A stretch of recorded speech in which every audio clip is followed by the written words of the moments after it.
I was getting stuff out of the back seat of my car, and suddenly he was there, and he had a paintball gun, and he was and he was going to shoot at me. I wanted to figure out more, so I got into Google and searched for Chad Daybell. When I typed his name in, an obituary popped up for a Tammy Daybell. She's clearly dead.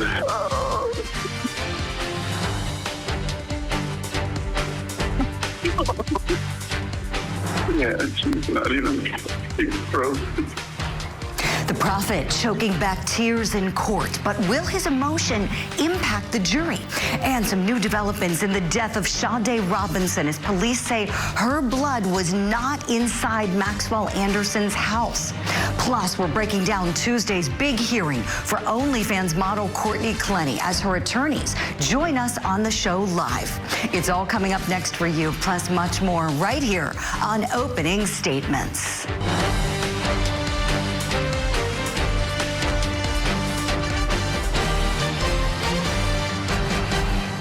Good Wednesday morning to you, and thanks for waking up with us here on Opening Statements. I'm your host, Julie Grant. Are you ready for some coffee and court? We sure are. We've got a great show planned for you this morning. Going to get you all primed and ready to go for the cases we're covering at trial and the ones that just have us talking in the world of true crime. So right now, why don't you go ahead and grab that cup of coffee, because it's time for my opening statement. Whose blood is it? Whose blood was left on the bedding and on the walls leading to the basement in Maxwell Anderson's home? That's the question investigators at the Milwaukee Sheriff's Department are trying to answer this morning. Prosecutors say that lab testing on the blood showed them that it doesn't belong to Sade Robinson. So what does this mean for the case? In my opinion, I'll tell you, my friends, it doesn't diminish the murder case against that guy one bit. Let's remember, not all murders, rather, is what I want to say. Not all murders are bloody, right? Think about it. We see this all the time on court TV. People can be strangled to death.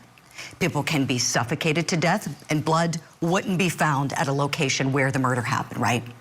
Also, the dismemberment could have occurred near where her remains were found. It didn't necessarily have to happen at the house. Let's bear that in mind if he did what police say he did. I read through that criminal complaint thoroughly. The case against Maxwell Anderson is very strong. Police have video evidence of him, cell phone evidence of him, eyewitnesses who saw him. They have all of this information to prove that he is the guy who murdered beautiful Sade Robinson. And then they say he dismembered her and set fire to her car to cover it up. So now the question really becomes this morning, do investigators think the blood that doesn't belong to Sade is evidence of a crime against somebody else? Where will that blood lead them? I mean, let's think about it. Who lives in a house with blood on the walls? Really? Who does that? How did it get there? And what I really want to know is what is down in that guy's basement? Because I've read some local reporting that this guy had a sex dungeon in his basement. Police have not publicly confirmed that, but it certainly makes me wonder. I'm sure it does you too. I hope and pray that if there were other people harmed in that home, that police will be able to solve their cases too, just as I believe they have already solved Sade Robinson's murder. May she get justice, the justice that she deserves, and may her family find some bit of comfort in knowing how many people care about Sade Robinson and about seeing her killer punished to the fullest extent of the law. That's my opening statement on this Wednesday morning. Let me know if you like it. Right now, I want to give you what's on your daily docket. And you were indicted by grand jury. Okay, you're aware he was beaten up by Brian Albert. I mean, we're all in on the same joke, right? My tail light was cracked and John was pulverized. All right, my friends, here's a look at some of the cases we're following for you today on Court TV. In Massachusetts, we've got jury selection starting up at 9 a.m. in the case against defendant Karen Reed. This is over the murder of Boston police officer John O'Keefe. The court is looking to seat one more juror, and then they have a complete panel. So we're there. We'll let you know if it happens. In Ohio, we've got Caitlin Coons and her boyfriend. These two are due in court at 9 a.m. They've got a pretrial hearing in their murder case over the death of her boyfriend's mother. Also happening in Ohio, defendant Lisa Necrelli. You remember her. She's the woman accused of impersonating a child services agent to try to lure a little boy away from his home. Well, that lady's going to be in court at 10 a.m., and we're going to be following that one for you as well. Now to some breaking news this morning. In the Scott Peterson case, as the district attorney in Stanislaus County, California, is seeking to stop new DNA testing. So you've heard that the LA Innocence Project wants to test more than a dozen items of evidence. This is in an attempt to try to exonerate Peterson, who appeared in court last month. But the district attorney says the evidence has either already been tested, already been litigated over, or is unrelated, or the burden has not been met in order to rise to the standard to retest them. Now, Peterson is serving life in prison for the murders of his wife, Lacey, and his unborn son, Connor. The LA Innocence Project recently took up this case. That is a local group, not affiliated with the National Innocence Project. And they say that Peterson's rights were violated. That's their contention. And we have to wait to hear what a judge has to say about the district attorney's office brand new filing. So that's the latest in the Peterson case. We'll share more developments on that as they come in. We've got to turn now back to the death of Sade Robinson and the major news that her blood has not been found in suspect Maxwell Anderson's home. The preliminary DNA analysis supports the conclusion that there is no support for inclusion of Robinson's DNA in the blood or swabs that have been tested. For more on these developments and the charges with Maxwell Anderson, we've got the intentional homicide charge, mutilating a corpse, all of that. This guy's facing some serious business, and we want to get the latest from Milwaukee this morning. We're so pleased to have joining us Scripps News Milwaukee correspondent Miriam McCarr. She's standing by with the very latest for us. Miriam, good morning to you. Good morning, Julie. Just like you mentioned, the new evidence added to the criminal complaint shows that the blood found was not Robinson's, the one that was found in Anderson's walls leading to the basement. And that's really the biggest turn in this case so far. Yeah, Miriam, when it's not hers, I think so many people went, oh my gosh, is this the right guy? Looking at the evidence, though, it was very clear to me that police have the right guy. Eyewitness testimony, video evidence, his face. There is a person who said they saw him light that fire, the fire that burned her car, and run away from it. They've got his face on video. They've got all of the different pieces of the text messaging. And something that I was unaware of until I looked at the criminal complaint was that Sade Robinson had Life 360 as well on her phone, and one of her friends brought that to police's attention. I understand they're going through that as well, aren't they? That's absolutely right, Julie. The case against Anderson right now is fairly robust. So even though we don't know who that blood belongs to, this jury trial is still moving forward. On Monday, he waived his right to a preliminary hearing and pleaded not guilty to all of the charges he's facing against Sade Robinson, which again is first-degree intentional homicide, mutilating a corpse, and arson. So next up is a scheduling conference set on May 16th, where, like you mentioned, that jury trial against him is still moving forward. Right, Miriam. Miriam, tell us, as you're on the ground there and you're talking to different people, we know this has shaken the Milwaukee community where you are. Sade Robinson's family devastated. It's painful to watch them and hear them and what they're saying going through this. I can't even imagine anything worse for parents to have to bury their child in this brutal way after she died. What are they saying? How are they handling this? We've heard them speak out, but it was some days ago. What's the latest that the family has shared with you all, Miriam?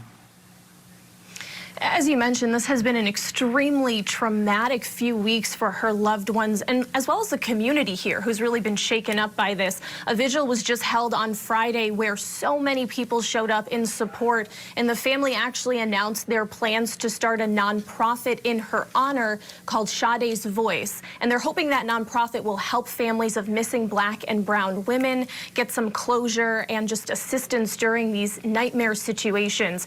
And of course, as we've mentioned before, her friends and family are still out, boots on the ground, on the shores of Lake Michigan, searching for the rest of the 19-year-old's remains. They say they won't be able to come to peace with any of this until she's properly laid to rest. So just a lot of grief still circulating the community here. I appreciate that point as well, Miriam, about the search efforts still continuing this morning. We're certainly mindful of that. Miriam McCarr, Scripps News Milwaukee correspondent, thank you kindly for joining us this morning on Opening Statements. We'll see you soon. I have a very special guest I want to bring in now, retired NYPD Sergeant, the host of the podcast True Crime with the Sarge, Joe Giacalone, is standing by in New York this morning. Joe, good morning to you. And I've got to say, when I read the news about the blood on the walls, on the comforter, not belonging to Sade Robinson, belonging to someone else, all I could think about was what you said when you were on this show 2 days ago, and you said, you know, I'm wondering if this was the first time this guy allegedly did something like this.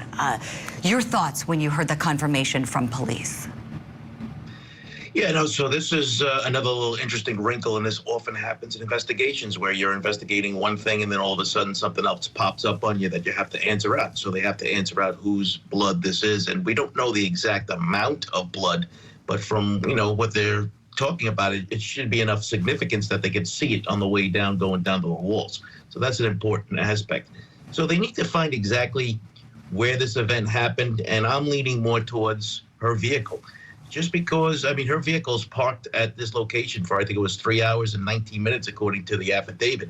So this could have all have occurred inside that car, and another reason why it had to be burned, because there was a lot of evidence in that car. So I think that's where investigators will be pulling that thing apart, taking it right down to the metals or whatever is left over, and see if they can get any other types of forensics from there. Exactly, Sarge. Exactly. I'm with you. That's got to be the site where the dismemberment occurred. It just has to be. And looking at the affidavit of probable cause, there was an eyewitness who just happened to be walking down the street who saw him running from the car. This person told police after he lit it on fire. And then there's some video evidence of his face in the same clothing that was described, you know, by this witness, also captured on video. This guy, he's got major legal problems on this case, and I'm thinking there are going to be more problems coming down the pike for him.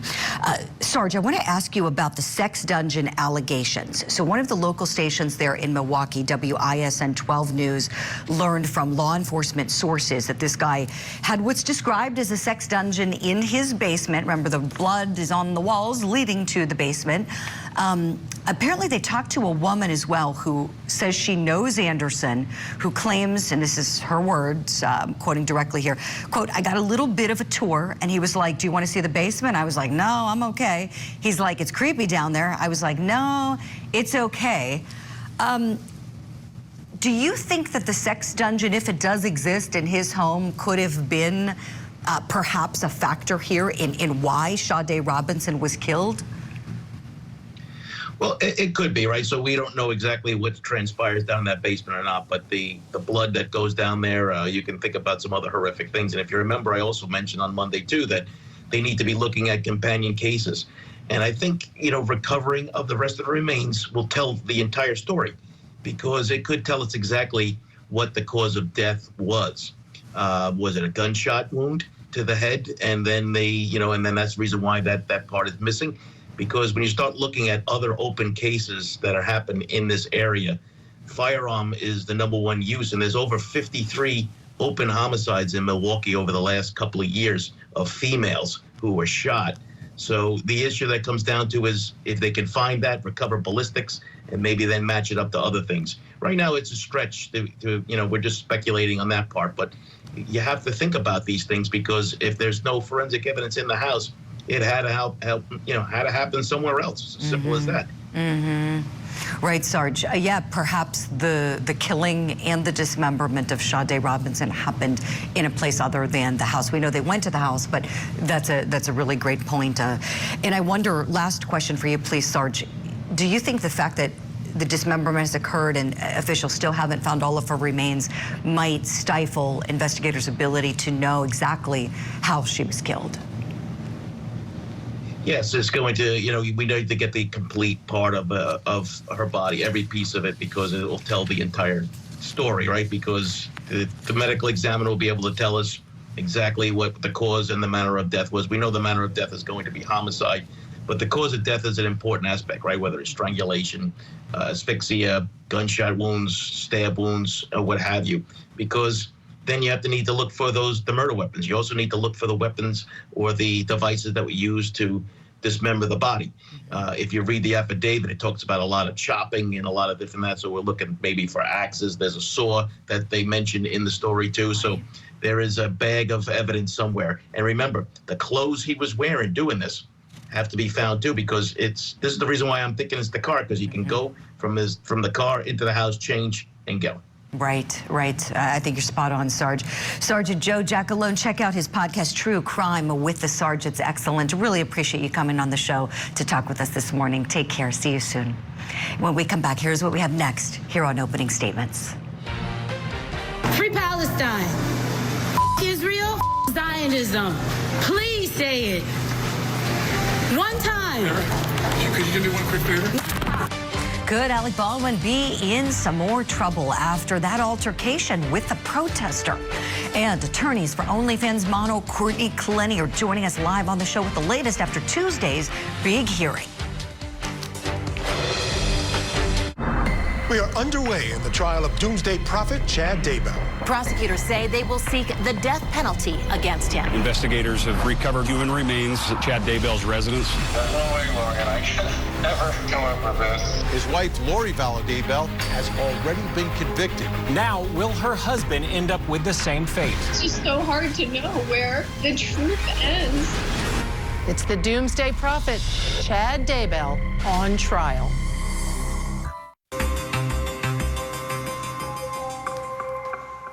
Now for what's trending in true crime as we anticipate actor Alec Baldwin's upcoming trial. Millions of people are watching the video of him being ambushed in a New York City coffee shop. Alec, can you please say Free Palestine one time? Why did you kill that lady? You killed that lady and got no jail time? No jail time, Alec? I'm sorry. No jail time, Alec. You're putting innocent people in jail, Alec Baldwin. I'm so sorry. Free Palestine, Alec, just one time, and I'll leave you alone. I'll leave you alone, I swear. Just say Free Palestine one time. One time. One time. Call the police. One time, Alec. You know he's a criminal. You know he's a f***ing criminal. Come on, Alec, just say Free Palestine one time. One time, just one time, please, and I'll leave you alone. Free Palestine. Israel, Zionism. Please say it. One time. Could you do me one quick favor? Oh, and then he does that. Well, Baldwin seemed to handle it pretty well up until that point. The woman here in the video has a reputation of apparently posting these type of ambush interviews on social media.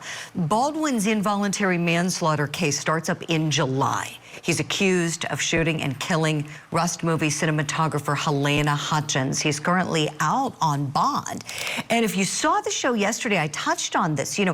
Part of the conditions of bond are that you can't commit any other crimes. So what we're wondering this morning is the, smacking of the phone that was in this lady's hands, perhaps a violation of his bond conditions. Are we going to see that district attorney going to the court and saying revoke, meaning take away his bond, put him in jail? Let's talk about it. We have three great guests on the panel to do that this morning. Want to welcome them in now. Criminal defense and civil rights attorney Casey Early, criminal defense attorney and former prosecutor Franz Borghardt, and entertainment reporter Kinsey Schofield. Great to see you all this morning.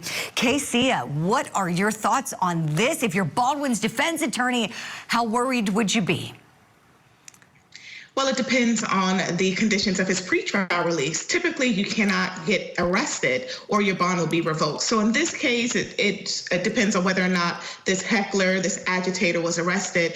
But I would also put up an argument to the court that she was harassing him, and the video is clear. Now, on the other hand, Alec Baldwin has to understand that he's a public figure and that he will be approached, and he has to be able to handle confrontation in a better way. If not, stay inside, Uber Eats, but do not approach. And as you can see, he was doing good up until the end of the video when he approached her. But people have to understand, you have to be mindful of our personal space. So she's very hypocritical. She was crying for peace, but she wasn't very peaceful in her approach. No, certainly not. She wanted to provoke him. She wanted to bait him. It's very clear, and he fell for it.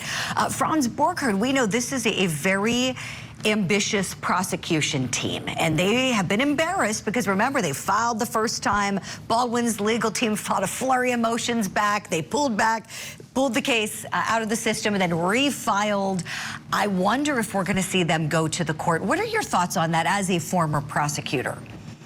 A smart prosecutor wouldn't try to revoke his bond on this. This is not, in the great scheme of violating conditions of your bond, this makes him look sympathetic, and you're giving him a platform of sympathy. It has nothing to do with the shooting, and frankly, you know, at the end of the day, she got what she was looking for, right? So if I'm prosecuting this and I want to get the W in the case I'm prosecuting, I'm leaving this alone. If the court wants to take action on it, because I'm sure the court will become aware of it, that's up to the court. But I am not going to give Alec Baldwin an opportunity to be a sympathetic person on this. It wouldn't be a good stab at the apple. Franz, appreciate it. Well said. That's a good point. We'll see if they think the juice is worth the squeeze, so to speak. They've got bigger problems proving the involuntary manslaughter come July. And in the meantime, as you both have said, you know, Alec Baldwin needs to just walk the line, you know, stay away from any controversy, get ready for his trial. Kinsey Schofield, this is where I want to bring you on this, in on this, please. So Alec Baldwin, we know a very accomplished actor, somebody whose movies, you know, have been enjoyed by people around the world. We also know he has kind of a reputation of, you know, to say it kindly, being a hothead.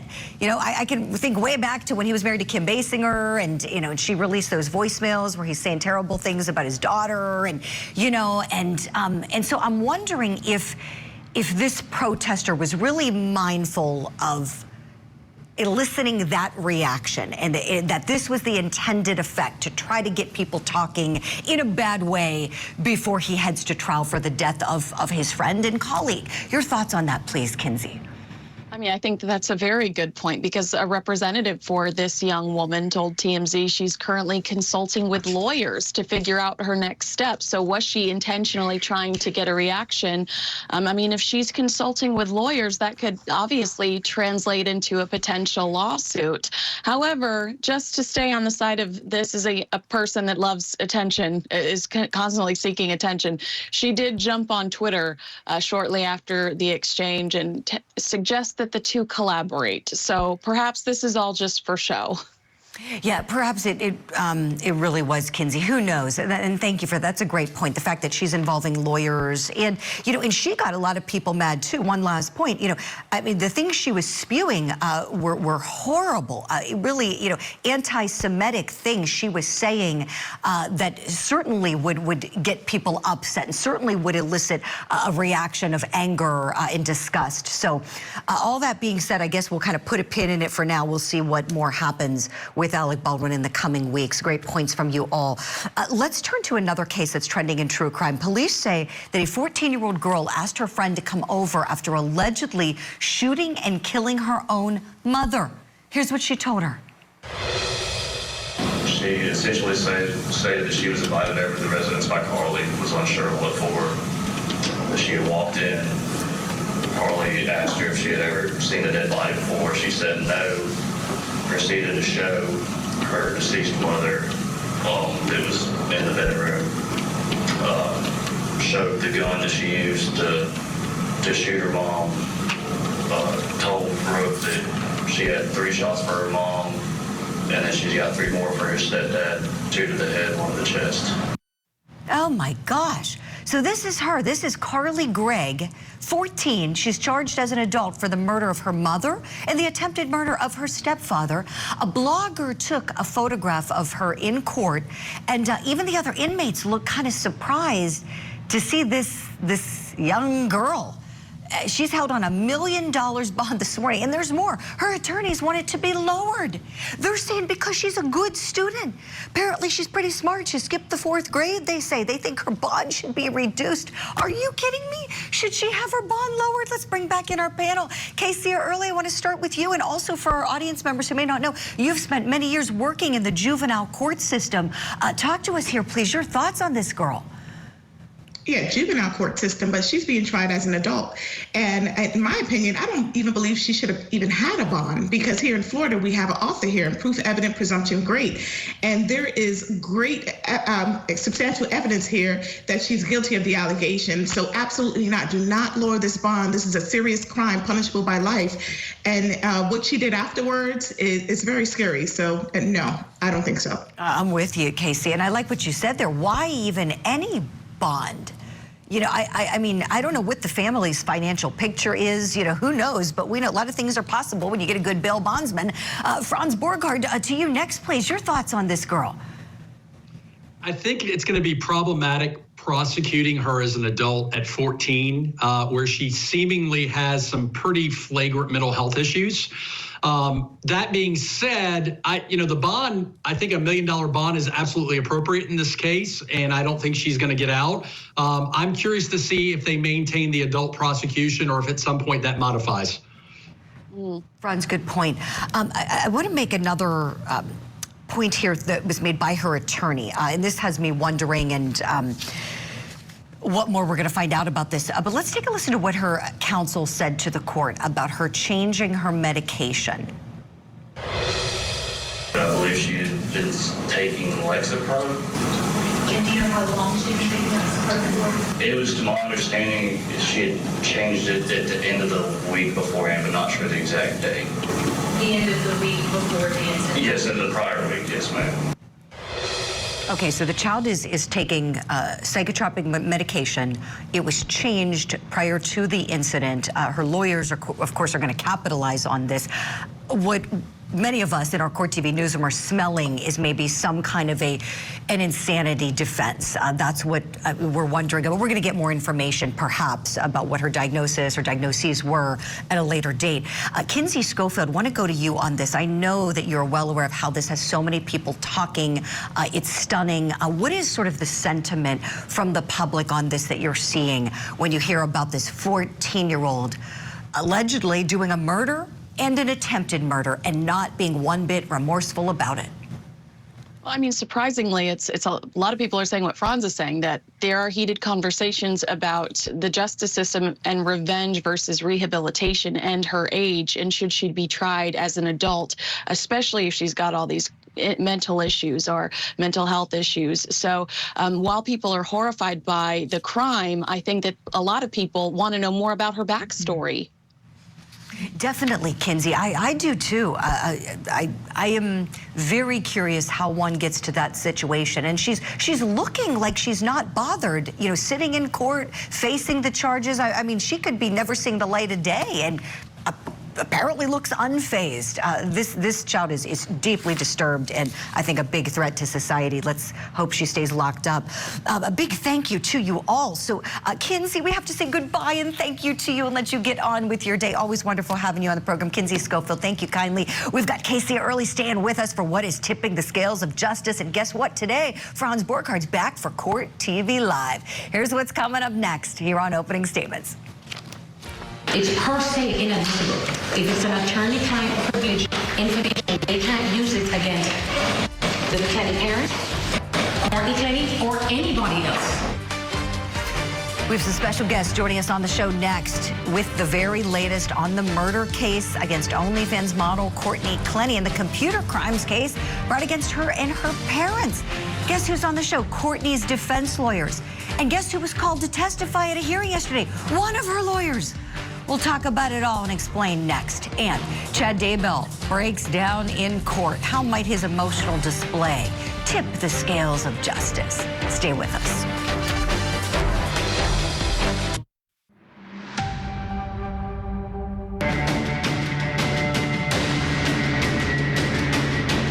I can't feel my arm.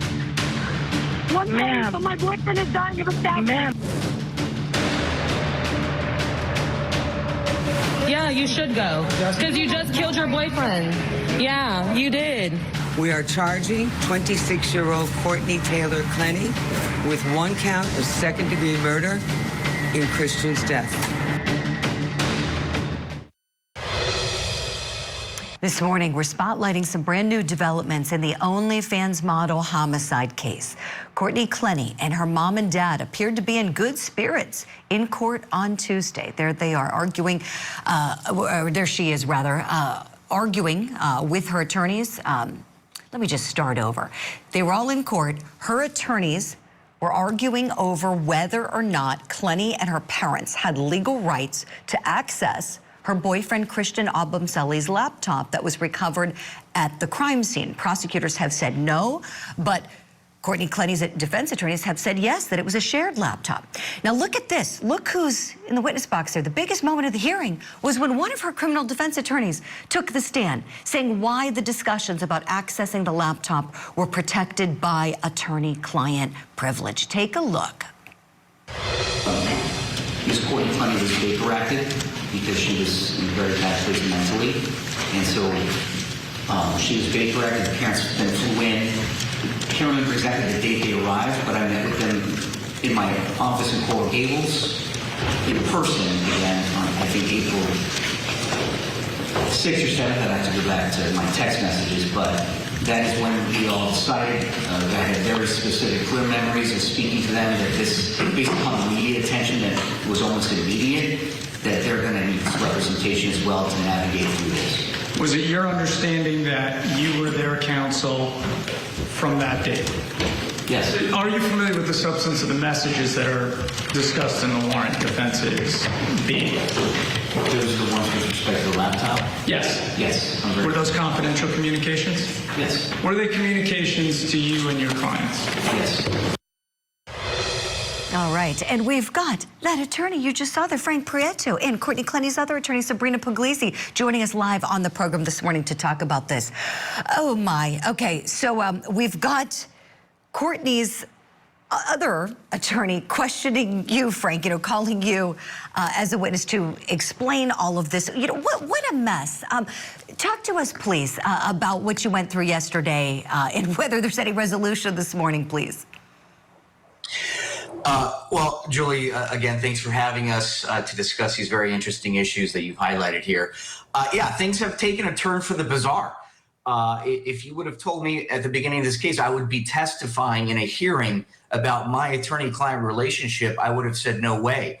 It's bizarre, and I think this highlights the issues that the prosecution has done some things here that are not above board.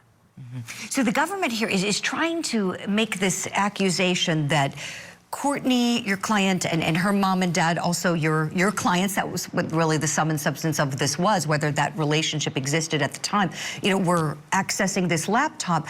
Sabrina, you've come on the show before. We've talked about this. You've said from the outset that the laptop was shared. And as I understand the evidence that came out through a detective, they're not disputing that. They don't have any evidence to show that it just belonged to him. Am I right? Yeah, that's absolutely correct, Julie. I mean, really, it was so interesting, the testimony yesterday, because so much of it was, oh, well, we assume, we infer. Nothing was concrete. Nobody said, we have this specific evidence. We know it was his. We know she didn't have access to it. We know she didn't know what the password was. And they make a big thing about the password. As soon as she was in jail, right? And as soon as she knew it was a numeric password, she gave the very first one that worked because she knows his password and she has access to his communications, just like he had with hers, which is really common for any spouse or anybody in a relationship, right? Certainly, right, Sabrina. And so I guess what stunned me was if the government's bringing these allegations, then where's the evidence to support their contention that the laptop didn't belong to her? Because if it did belong to her and she's able to access it and it was shared, then I don't see why time's being wasted calling Frank to the stand and making him testify. So Frank, you guys also you've got this motion to dismiss going on and the vindictive prosecution motion. Any rulings from the court on these yet? Not yet. Yesterday's hearing, Julie, went until I think 7:30 p.m. And the court is very busy, and we understand that. But there's been a lot of delays caused by this, what we consider to be prosecutorial misconduct. So the court has been inundated with motions on both cases now, and I think that yesterday was just a preview of the conduct that the state attorney's office has engaged in that we believe is improper. And again, you hit it on the head. The evidence in that case is so weak. The Florida bar allows us to investigate cases as defense lawyers, and we did the right thing. Right. And so for anybody watching at home, it's almost like now Courtney Clenny is dealing with two problems with two different sets of attorneys here because of what the state has done, bringing this case with the laptop against her and her parents. And so because of you being made a witness, essentially, you and Sabrina are only representing her on this homicide case. Speaking of, Sabrina, do we have a trial date yet? I know the last time we chatted, it wasn't set. What's the latest, if you know, please? We still don't, and unfortunately with all of what's going on right now, it really delays everything, right? Now we have to wait for the judge's ruling, and then we have to wait on the vindictive prosecution. And one of the reasons is because, the primary reason is, we absolutely are going to be filing a motion to recuse the state attorney's office. He had access to all of our work product, all of our privileged communications. There's no question about it. They admit there was a relationship with an attorney and a client in this case, and that was all our work product. How can that same state attorney's office represent the state of Florida? And so that all just delays everything, unfortunately, while she sits in jail. Right. This is really key. And just to kind of let it sink in here, it seems to me that, when they went through this laptop, what you're saying is they got confidential communications, things that they shouldn't have had their eyes on. And so now that it's looked at by these prosecutors, it needs to go to a different independent agency that hasn't seen, your confidential communications. And to be clear, Frank, I think at the heart of all this was whether there was anything nefarious in the communications about erasing evidence, anything like that. After watching the hearing yesterday, it was very clear they have none of that. Am I right? Julia, 100% you're correct. And just to clarify, the invasion of the defense camp and the reading of the confidential exchange of information of work product and attorney-client privilege occurred when they served an iCloud warrant that returned the chats between myself, Ms. Puglisi, our investigator, my paralegal, the whole defense team, and her parents, which are clients. So they retrieved that information, and that's those texts that you exactly just pointed out, that there is nothing nefarious. In fact, we went above and beyond. And in the hearing, you could hear the testimony that I said, don't access it. We have to clone it to preserve it as evidence. Property receipts were given to Miss Clenny, Deborah Clenny, and a property receipt on the back end to my IT expert, Mr. Haas. Why? Chain of custody, to preserve it. We did the right thing, and I think that came out in yesterday's hearing. Yeah, most definitely, it sure did. Yes, you did, and yes, you both are right. This case needs to go to the Attorney General's office ASAP. I've said it before, I'll say it again. The best thing Courtney Clenny has going for her is the two of you, Sabrina Puglisi, Frank Prieto. Thank you both so much for sharing all this morning. Keep us posted on the trial date, please. When we come back, we're going to have the very latest on the case against Mr. Doomsday, Chad Daybell. He breaks down in court, gets emotional after hearing that 911 call after finding his wife dead. We'll be right back. My two best friends were just murdered. An all-new Court TV special. We have found two bodies, double homicide investigation. The arrest of Richard M. Allen of Delphi. Child murder! Everyone's first reaction was, who? No criminal history. They got the wrong guy. Hiding in plain sight.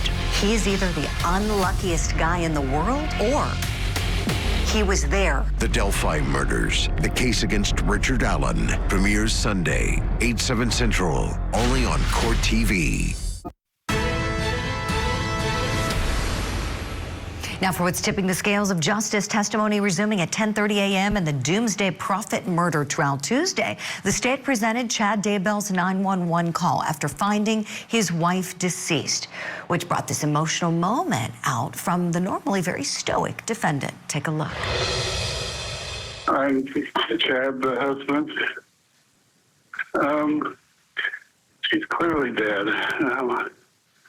We don't know. Sorry. Okay. Okay, Chad. I'm going to get somebody out to you right now, okay? You know the corner where the blinking yellow light is with the red house? Yes, sir. Red house on the corner. Yes.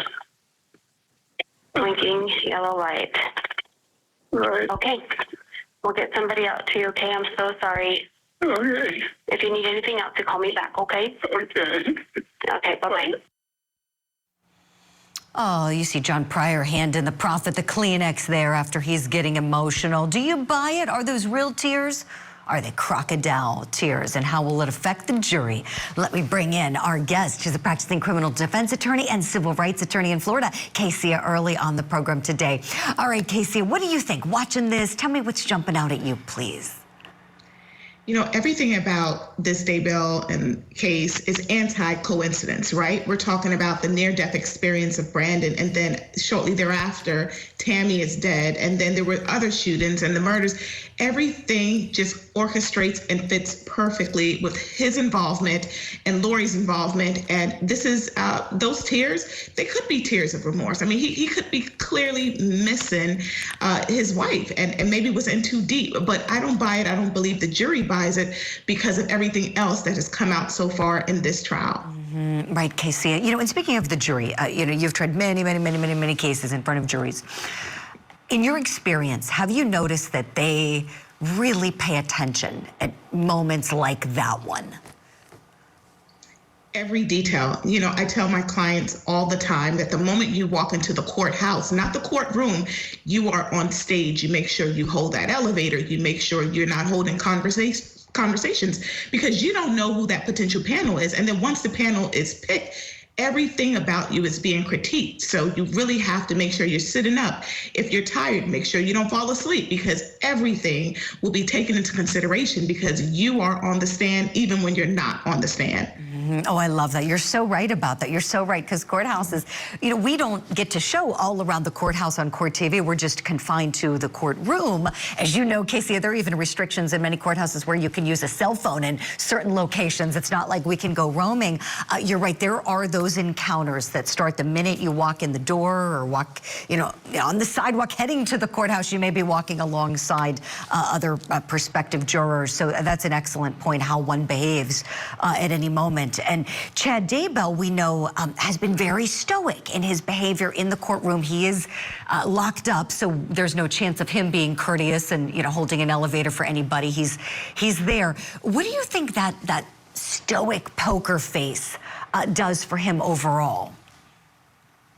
I mean, it can go either way. It can turn the jury off because if everyone else is showing emotions when certain pieces of evidence is displayed to the court and you're just, you know, stone-faced, that can turn the jury off. But if he's consistent in that stoic behavior, then they'll understand. So I do believe it can go either way, and that's the purpose of deliberations. One person can feel one way, and then the jury can come in and explain that behavior. So as long as he's consistent with his behavior, I think it'll be beneficial.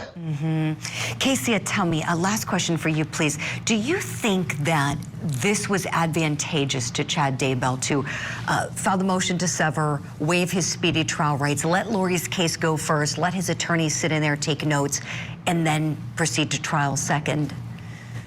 Of course not, because we know what happened, right? Now he's facing a death penalty.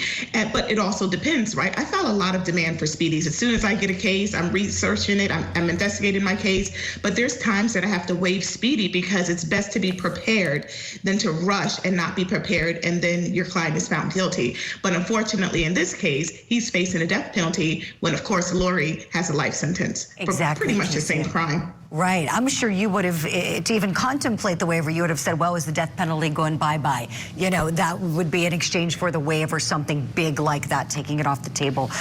We have to leave it there for now. Love having you on the program. Casey Early, thank you so much for everything this morning. We'll see you soon.